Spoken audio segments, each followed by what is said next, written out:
This program is a presentation of UCTV for educational and non-commercial use only.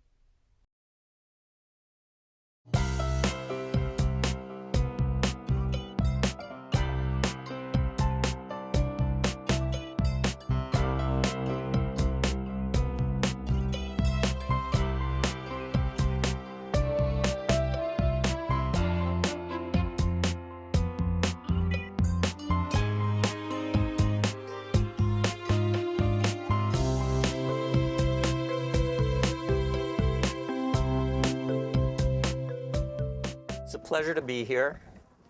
Welcome to all of you. It's lunchtime and I have a bag of groceries. And unusual for an oncologist to really talk about nutrition. What I'd like to talk about today is nutrition and cancer from the perspective of the potential for what we eat to reduce our risk of cancer.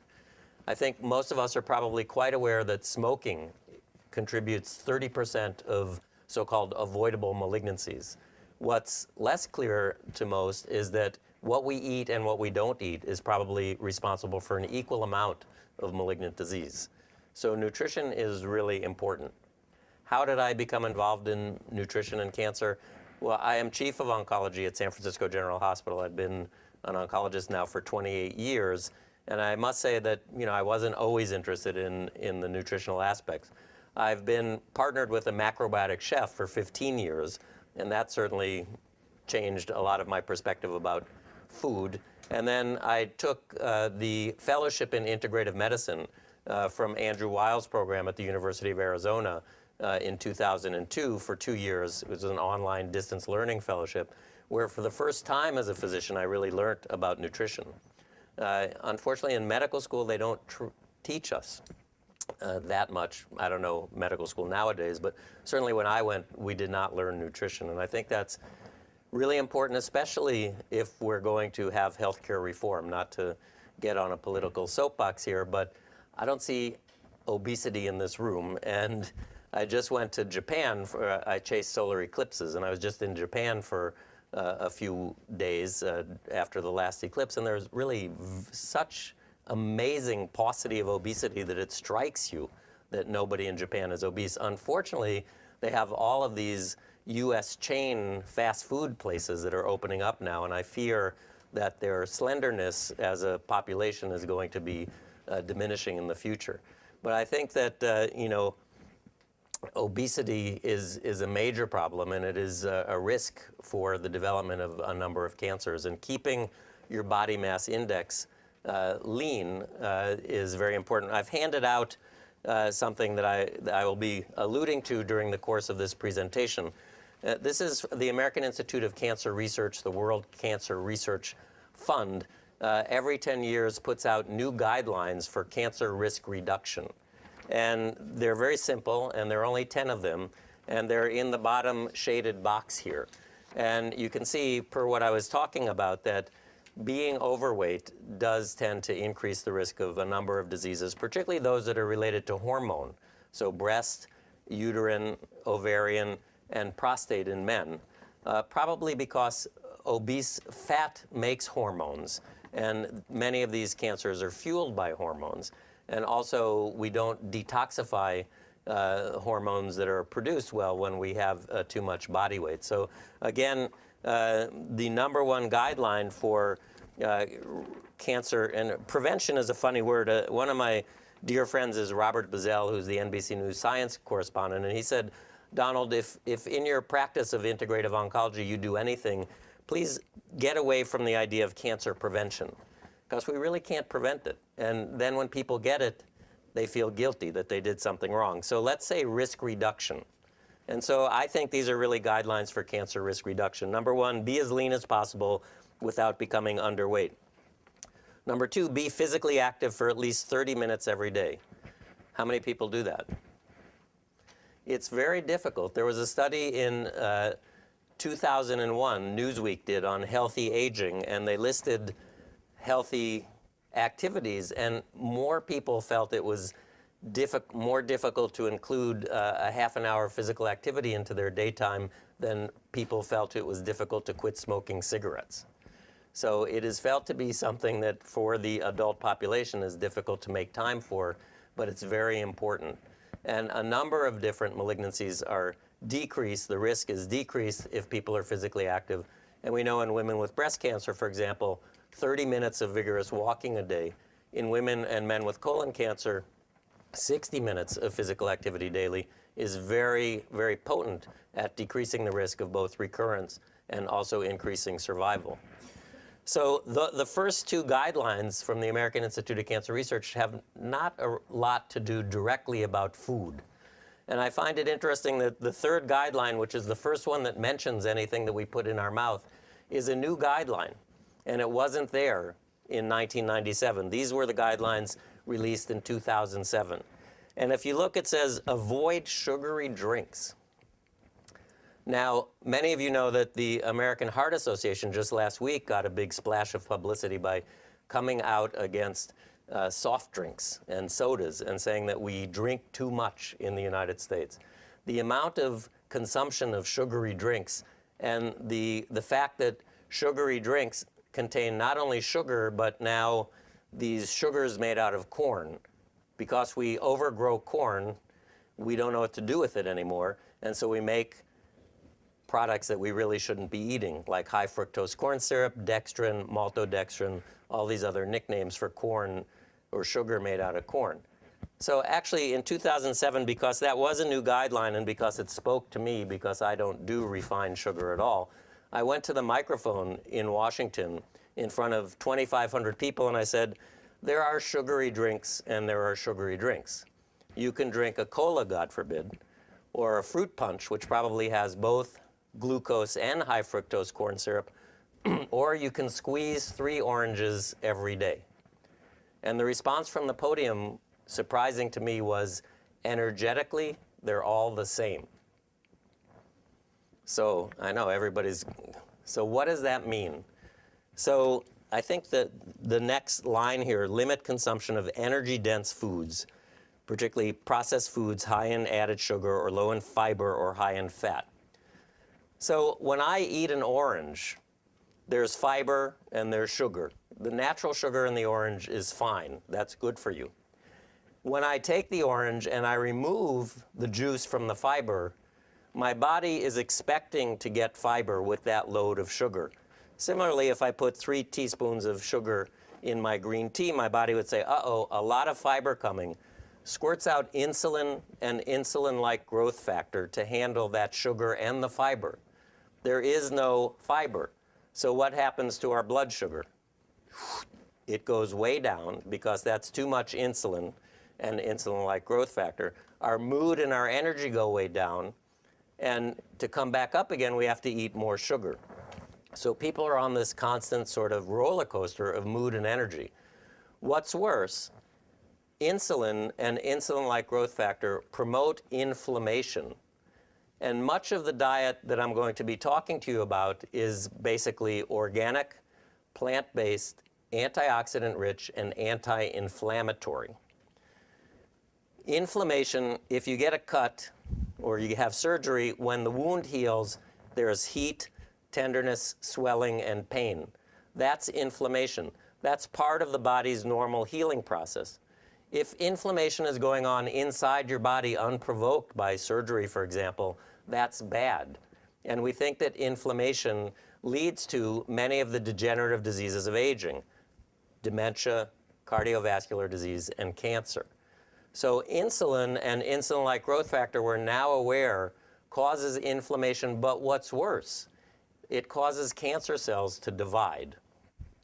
So any food that has this so-called high glycemic index that becomes sugar very rapidly when it goes into the bloodstream is really not good. And that's why they said avoid sugary drinks as their #1 guideline for cancer risk reduction, and avoid energy-rich foods, which are highly processed foods. Now, going into my shopping bag for a second, I'm doing this a little spontaneously. So when we talk about sugar, I tell my patients to avoid refined sugar or anything that is a nickname for sugar.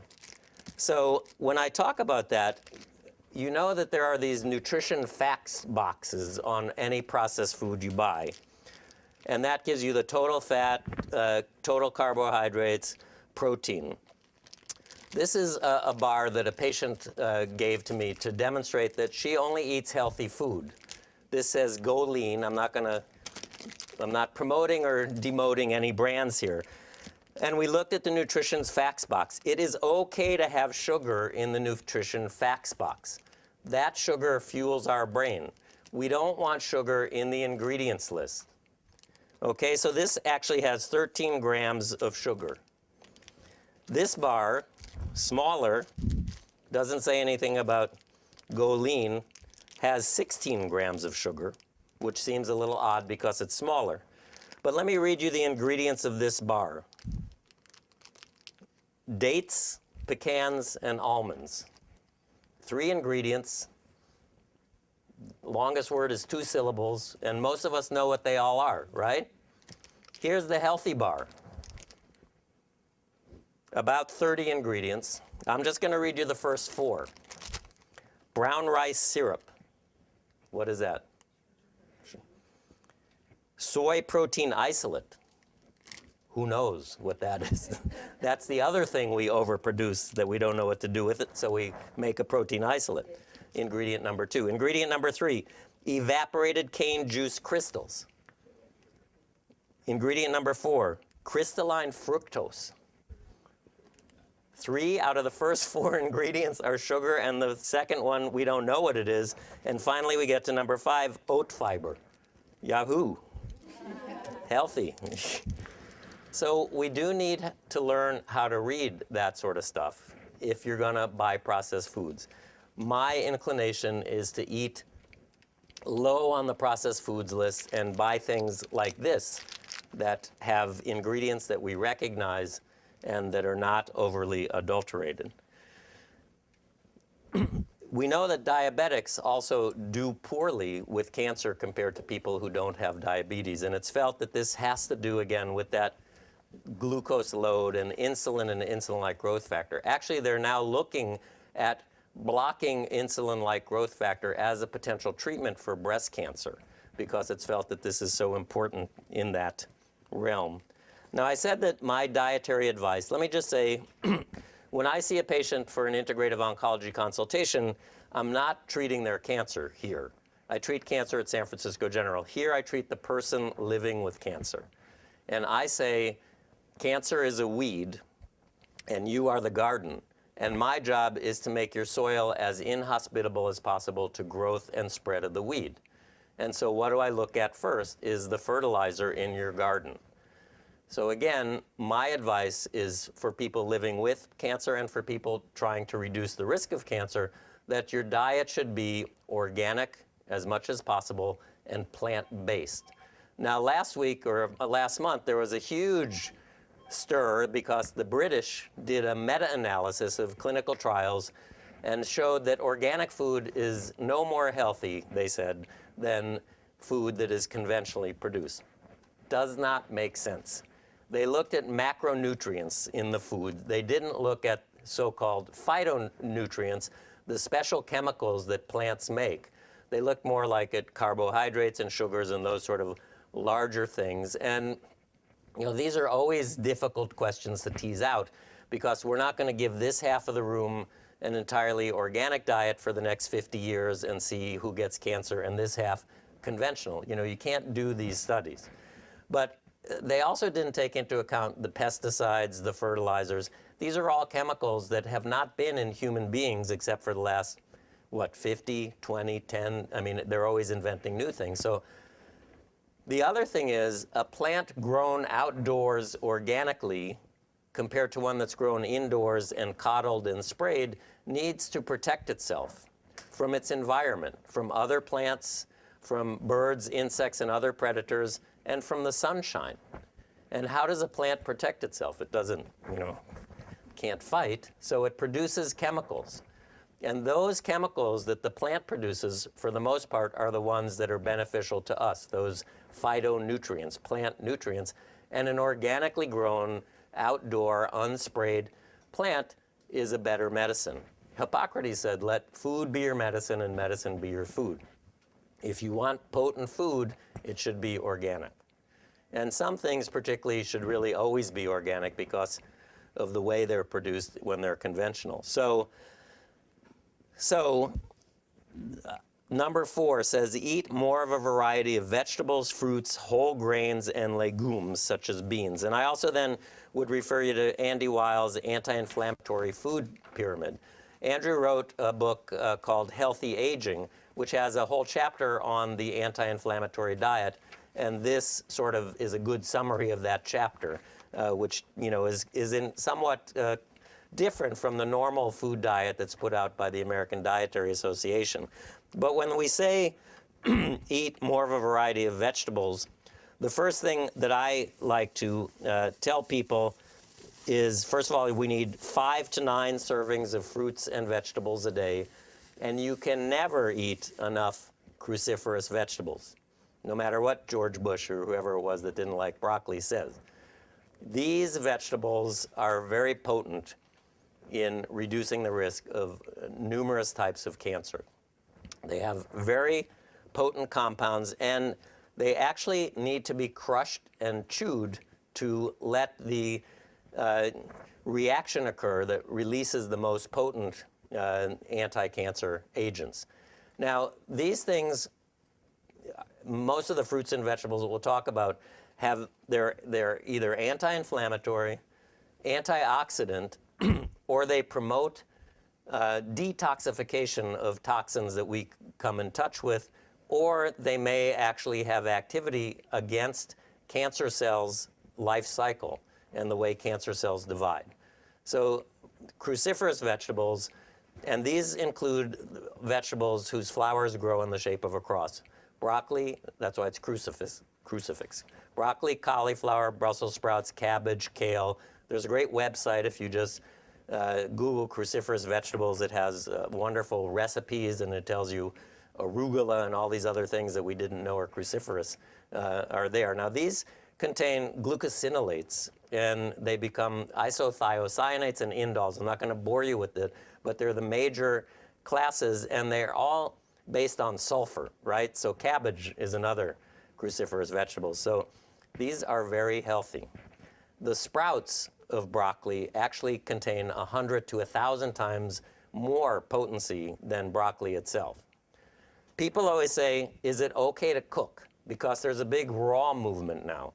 And the fear is that cooking destroys the plant's enzyme. And I always said, well, it's our enzymes that are important for digestion, not the plants. But in fact, with broccoli and maybe garlic, some of the others, it does require that enzyme, and heating does decrease the activity, but it doesn't destroy it. So we don't want to make broccoli the way my mother used to, so that it becomes gray-brown.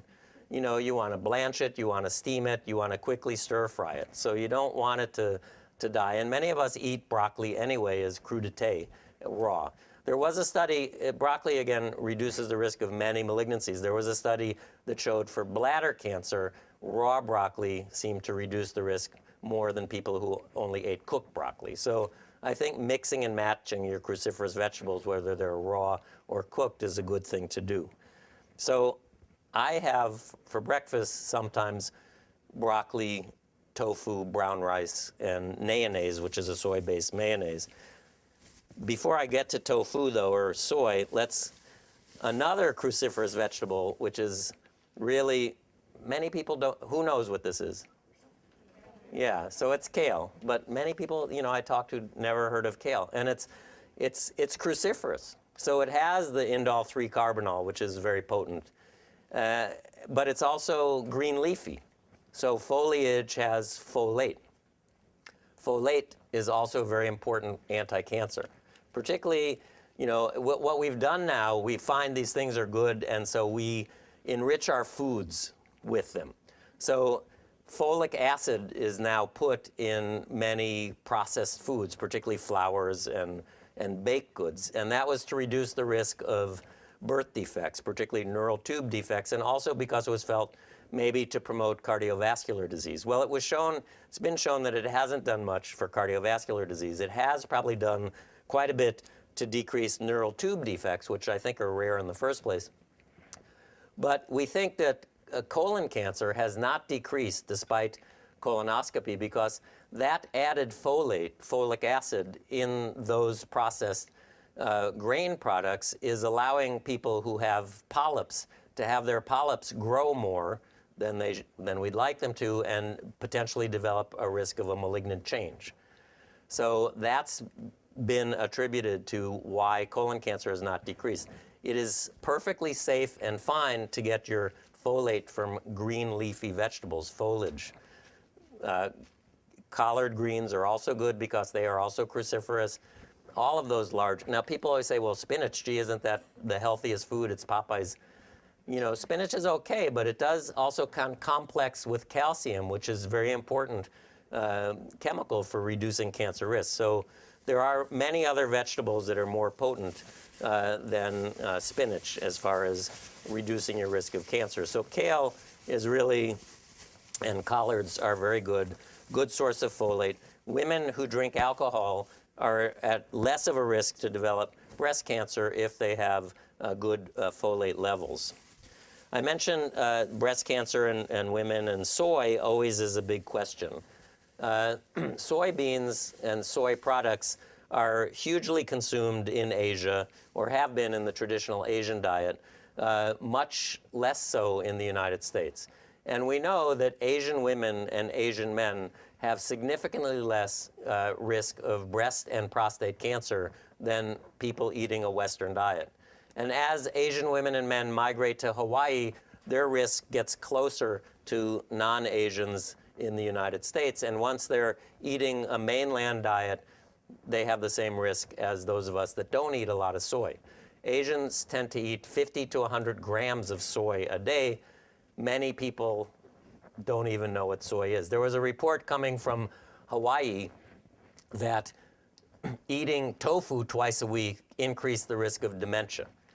And so I was banned from eating further tofu. And I said, well, wait a minute. You know, my father and his wife are both demented. I don't think neither of them have ever even, couldn't even spell it. So I think that was true and unrelated, and there may have been other variables there with regards to that. But I'll tell you, like corn, which I mentioned, we overproduce and we don't know what to do with it. We're doing the same with soy. So now we have soy protein isolate, which we don't know what it is. So eating heavily processed soy is not good. But edamame, soybeans, tofu, soy milk, and tempeh are about as far as I would go. Soy cheese, soy protein powders, soy turkeys, soy hot dogs, no. In fact, in Israel, they actually banned these soy products because they're concerned about effects on hormones in growing kids that are consuming soy out of proportion to what maybe they should. Again, soy is a plant estrogen, a phytoestrogen. So the reason we think it protects against breast cancer, as you know, the risk of breast cancer is increased the longer the breast is exposed to human estrogen. And so the plant estrogen in the developing adolescent girl who eats a lot of soy is protected because the plant estrogen blocks a little bit the body's own estrogen. And in men, we often use we treat prostate cancer. We used to treat it with an estrogen in the old days. So a plant estrogen may be a good thing to do.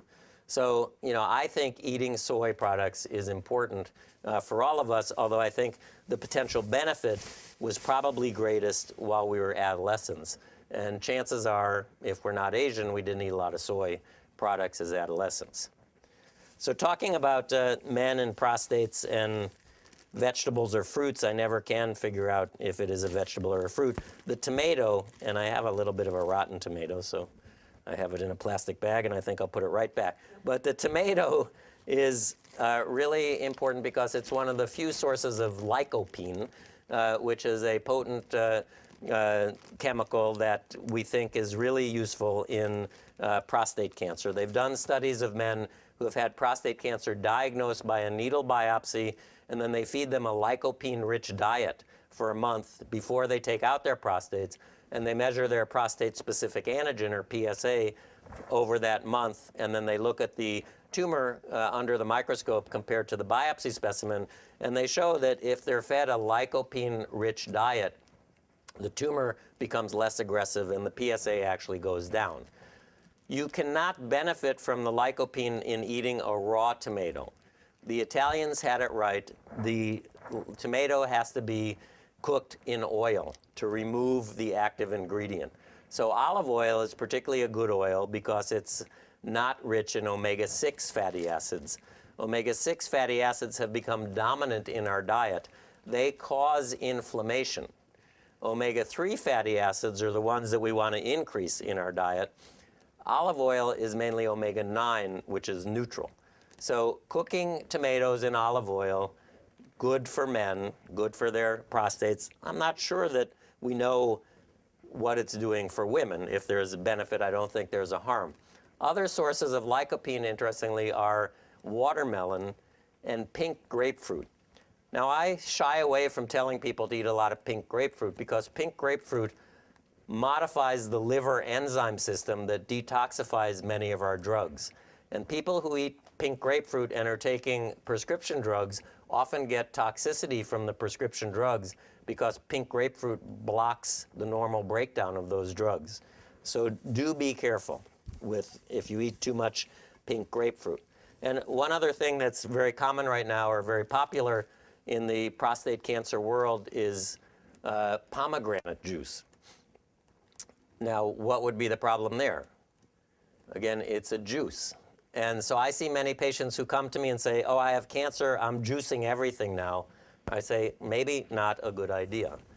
Pomegranates, because they are a heavily pigmented fruit, are really, really good. But I think, again, taking the juice away from the fiber might not be the best thing to do. Just looking to see what other vegetables I have. So in addition to cruciferous and green leafy, orange yellow vegetables are rich in carotenoids, beta-carotene, carrots, squash, and in the next month or two we'll get sweet potatoes back in season again too. Very good orange yellow vegetables, very good source of this pre-vitamin A. Now, you'll see down here one of the recommendations is don't use supplements to protect against cancer.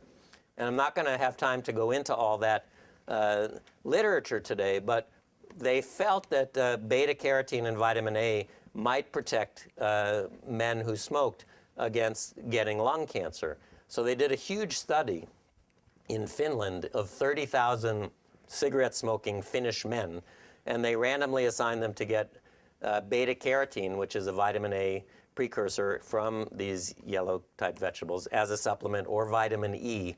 And they looked at their risk of lung cancer after 5 years, and actually the men getting the beta-carotene supplement had more lung cancer, which was a surprise, but it was reproduced in 3 other studies, huge studies of smokers, that beta-carotene actually increases the risk of lung cancer.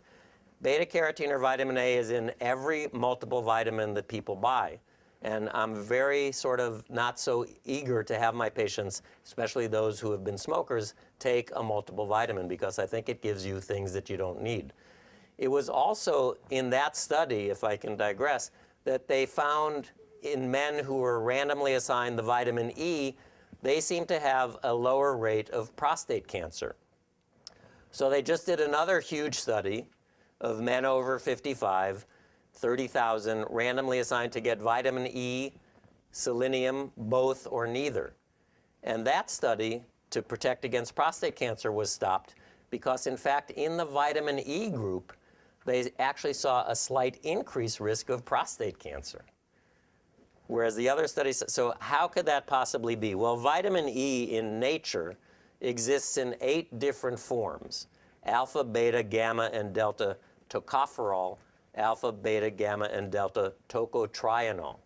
When you take a supplement, it's usually D-alpha only, and you get like 40 times the body's required dietary allowance.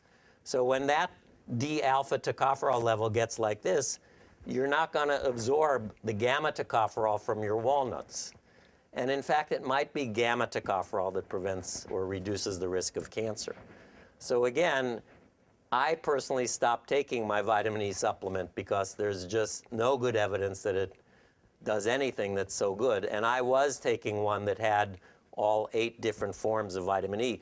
If I want vitamin E now, I take a little teaspoon of wheat germ oil because that gives you 8 different forms. Spices with good anti-cancer activity from the same allium family, onions and garlic.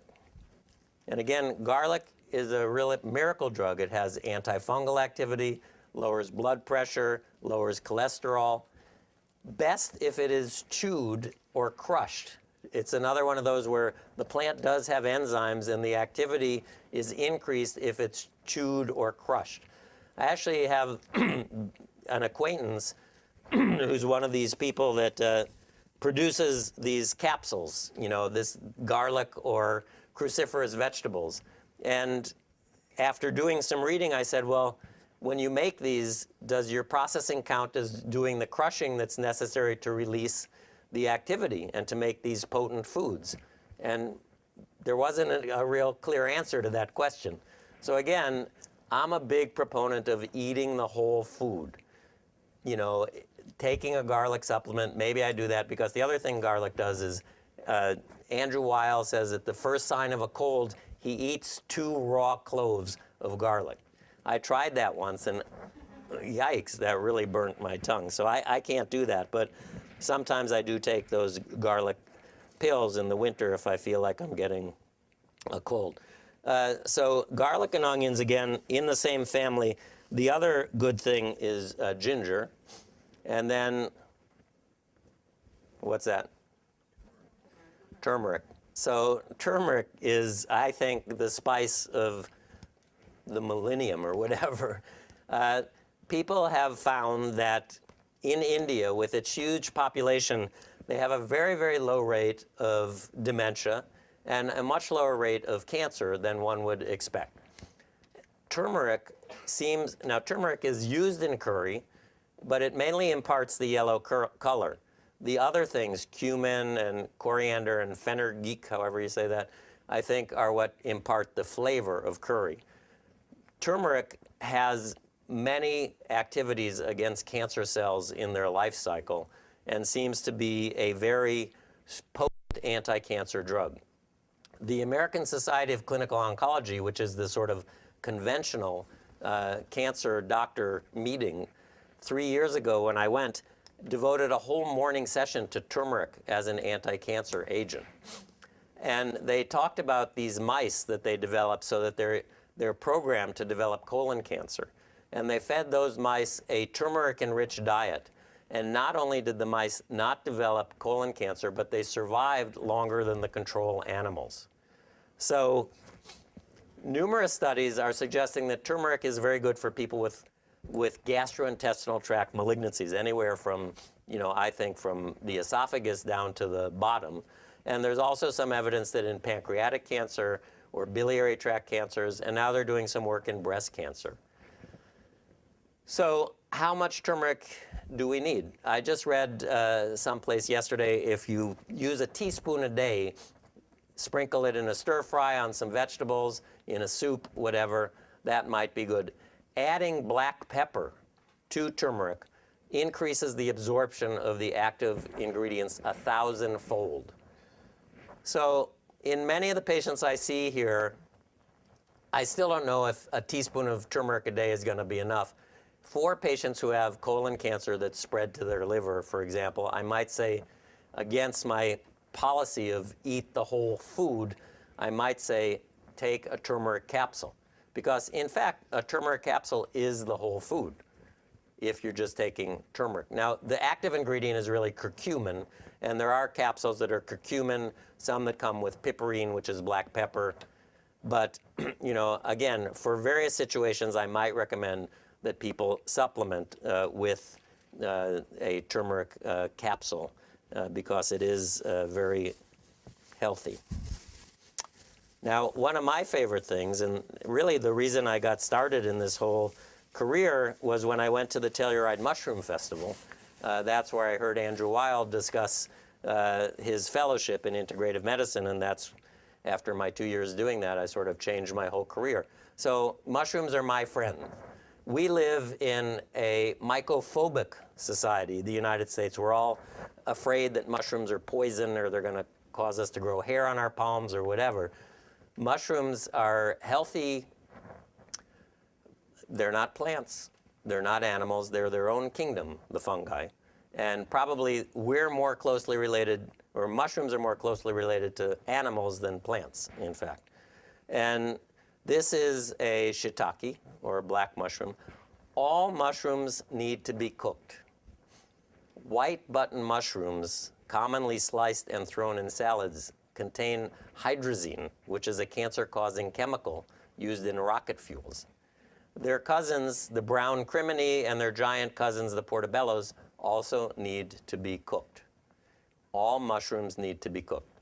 I have a friend and his wife who are renowned mycologists who don't eat white button mushrooms even if they are cooked because they're not convinced that those toxins have been killed. But on the other hand, the white button mushroom industry is trying to say that mushrooms, white button mushrooms, agaricus is that family, contains aromatase inhibitor activity. And in fact, a huge study in China said that women who consume fresh mushrooms and dried mushrooms, and the fresh were mainly white button and the dried were mainly shiitake, had a decreased risk of breast cancer. And if they consumed the mushrooms and drank green tea, that risk was further decreased. Now, how does a mushroom have anything to do with cancer?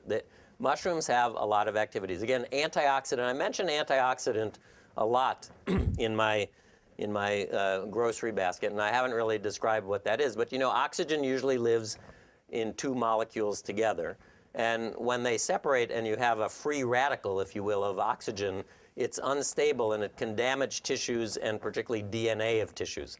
So we tend to try to eat a lot of antioxidant-rich foods because those antioxidants scavenge those free radicals of oxygen and complex with them so they don't damage our tissues. So mushrooms have a bit of antioxidant activity. They also have more immune-enhancing activity. As you know, the body can fight cancer itself. Most of us are getting little malignant clones of cells every day that the body is removing because we have a good immune system. And it's felt that mushrooms, by actually behaving a little bit as if there's a microbe invader into our body, stimulate our immune system as a microbe might to be generally upregulated. And then there's also some evidence that various mushrooms, some of them not edible, may have direct anti-cancer chemicals in them. One of the big ones that people hear about a lot is reishi. That's Ganoderma lucidum. It's called reishi in Japan, and it's called lingzhi in China, where it's also felt to be the mushroom of immortality. And that's not an edible mushroom. It's one of those that grows on tree trunks, and it's very firm, but you can make teas out of it, or you can take it as a tincture. And many, many of my patients, particularly Asian patients, are using mushrooms in collaboration or coincident with their anti-cancer treatments. And, you know, it's something I think that warrants further study. So we're still, I guess I'm still into my plants. For fruits, heavily pigmented fruits, and right now we're in the berry season, are really potent antioxidants, to the point where some of my colleagues across the street, when they're giving patients radiation therapy, advise them not to eat blueberries. Now, when it comes right down to it, which is more potent, this blueberry or that beam of radiation that's killing cancer tissue? I think probably eating antioxidant-rich diet when you're getting radiation or chemotherapy is okay. I don't recommend that if the goal is cure, that patients take high doses of supplemental antioxidants while they're getting their treatments. So the heavily pigmented fruits, all the berries, red grapes as opposed to green grapes, and you know, that grapes that have skin and seeds, and it's that little bitterness, I think, that is the important compound in these agents. But again, when they're out of season, if you don't want to have a big carbon footprint and import them from the southern hemisphere, frozen berries don't lose as much of their potency as, for example, frozen cruciferous vegetables. They only lose about 10% of their potency. So you can do frozen berries. And again, most berries, particularly, blackberries, raspberries, strawberries, with all their surface area and those grooves and clefts and seeds, should really be organic because they act as sponges for toxins if they're not. Now, I'd have to say I cannot find frozen organic blueberries that are not dried up and shriveled and tasteless. So in the winter, I do eat frozen conventional blueberries, I confess. Although everybody tells me there's one of those places out there where you can find frozen organic blueberries that are quite good. But while we're in the berry season, I would take advantage of them. Ellagic acid is felt to be one of the major components. There are some investigators at Ohio State that are doing studies on black raspberries, which I don't think, they must exist in nature, but you don't see them at Whole Foods anyway. And black raspberries apparently can protect against malignancies of the whole digestive tract, from the mouth all the way, again, down to the bottom. So, again, what science tries to do when we find out these things do that is isolate the active component and make it into a drug. But if nature gave it to us, why don't we just use it as it's given? Because I think it's usually the best packaging. Apples, quercetin, something in apples, very good. I eat everything except the stem.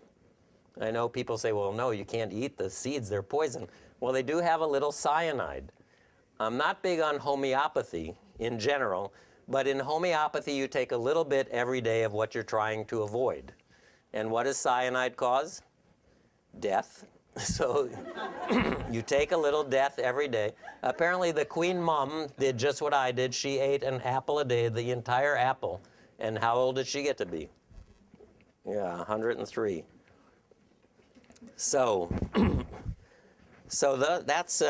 did we do eat more of a variety of vegetables, fruits, whole grains, and legumes such as berries? So whole grains, brown rice is better than white rice. But if you love white rice, jasmine and basmati are better than Uncle Ben's or regular sushi rice because, again, it's that glycemic index. They don't become sugar as quickly as the other ones do. Millet and quinoa are also excellent grains that people need to learn how to cook with. They're really, really delicious and very nutritious. Our next guideline, number 5, says limit consumption of red meats, such as beef, pork, and lamb, and avoid processed meats. So not even limit consumption, but avoid processed meats. I mean, I went to an event in LA the other day, and for lunch they served bread and processed meats. And I, didn't know exactly what to do. I ate a lot of the mustard because mustard is turmeric, of course. But I didn't want to look too obvious, so I ate tomatoes and mustard and took some of that turkey, because I figured that's the least of all evils. But it is a processed meat. And the thing is, those chemicals, again, Michael Pollan, who's great and has written The Botany of Desire and Omnivore's Dilemma and In Defense of Food, says don't eat anything that your great-grandmother wouldn't recognize. And most of these processed meats were not around when great-grandmother was around. So, so I try not to do that. So beef, the curve of beef consumption and colon cancer for various countries goes just like that. So the countries that don't eat beef have colon cancer like this, and this is in women. The countries where women eat a lot of beef, New Zealand is the top, are right there. And beef has also been implicated not only in colorectal cancer, but also in pancreatic cancer in women. And one of the problems with beef is that we feed it corn because we've overgrown corn. And beef are not meant to eat corn. Beef are really meant to eat grass. And when beef eat grass, the fat that they make is rich in omega-3 fatty acids, which are anti-inflammatory. When we feed beef corn, the fat that they make is rich in omega-6 fatty acids, which is pro-inflammatory. Plus, so that they can digest the corn, we have to give the beef enzymes, and then that part of their stomach that usually digests grass that isn't gets infected, so they get a lot of antibiotics. So that's what beef is. And where does dairy come from? Mainly cows. So although it's not on their list, and it's one of the questions that I've asked them, why don't you have any cautions about dairy products? Because I think animal fats in general and anything coming from a cow is probably not meant for human consumption. Actually, Barbara Kingsolver, in her book, Animal Vegetable Miracle, does a nice job explaining dairy. There is no other species that drinks another species' milk. And no other species drinks milk after they've been weaned. We talk about lactose intolerance as if it's a disease or a disorder, when in fact it is the norm. And the ability to digest dairy is a genetic mutation on the second chromosome, present mainly in Scandinavians who needed to digest reindeer milk in times of freeze. Southern Europeans, Asians, Africans, Mexicans, Jews just don't have that gene. So most of us are lactose intolerant. And I think dairy and dairy products become a stimulus to our immune system, create mucus, and is really just as bad as beef. And I wouldn't be surprised if the guidelines in 2017, when they come out with their next, maybe say something about dairy. I mean, it's already felt that dairy may have something to do with breast cancer and prostate cancer. Again, these hormonally related cancers, because these cows are often given hormones. Now, they might not be estrogens, but bovine growth hormone is something that cows are given to make them constantly be making milk and also to grow big, so they make big beef. And when we get bovine growth hormone, it doesn't become growth hormone in us, thank goodness, because that does promote cancer cells, but it becomes insulin-like growth factor, or promotes insulin-like growth factor, which does promote cancer. So red meat, no. I, every once in a while, eat a little lamb because it's cleaner, it's not fed like cows and pigs, and just to get a little bit of iron or something. But I live on salmon. Deep, cold water fish, right? Salmon, particular sockeye salmon, but Andrew Weil didn't want to say that out loud because he didn't want to be responsible for the extinction of a species, and he could do that. Yeah. Albacore tuna, black cod, very good alternative. And then the rest are the smaller fish, if you're concerned about mercury, herring, mackerel, and sardines, but those are really fishy. But I do try to eat salmon at least 3 times a week. I don't worry personally about mercury because I'm not pregnant or breastfeeding or a developing child. If you really want to be scared about foods that you eat, read Marion Nessel's book, What to Eat. And she takes us through the supermarket and really makes it like you wonder what you should eat. She has 4 chapters on fish, which got me very disturbed. But, we have to eat something. So Andy Weil, in his book on the anti-inflammatory diet, cautions people about poultry and eggs because he thinks chicken and eggs are rich in arachidonic acid, which is the chemical precursor to prostaglandins, which are the liquid mediators of inflammation. I think, again, this is because of what those animals are fed, and if we do organic poultry, it's okay. Since I ask my patients to eliminate dairy, sugar, and red meat, I feel like poultry is, I can give in. And I think that, you see a lot of eggs now fortified with omega-3 fatty acids. Again, salmon is a great source of omega-3 fatty acids. Omega-3, anti-inflammatory and also antidepressant. And so for my cancer patients, not only do I recommend deep cold water fish, but I do recommend an omega-3 fatty acid supplement because people are not going to eat their fish every day rich in omega-3s. So if consumed at all, number 6, limit alcoholic drinks to 2 for men and 1 for women a day. So your alcoholic beverage of choice should be red wine. Again, more resveratrol, which is a potent, probably anti-aging and life-extending chemical than you find in white wine. And again, this seemingly sexist recommendation has to do with the way women metabolize alcohol and how fat metabolizes alcohol, and detoxification doesn't happen as well as women as in men.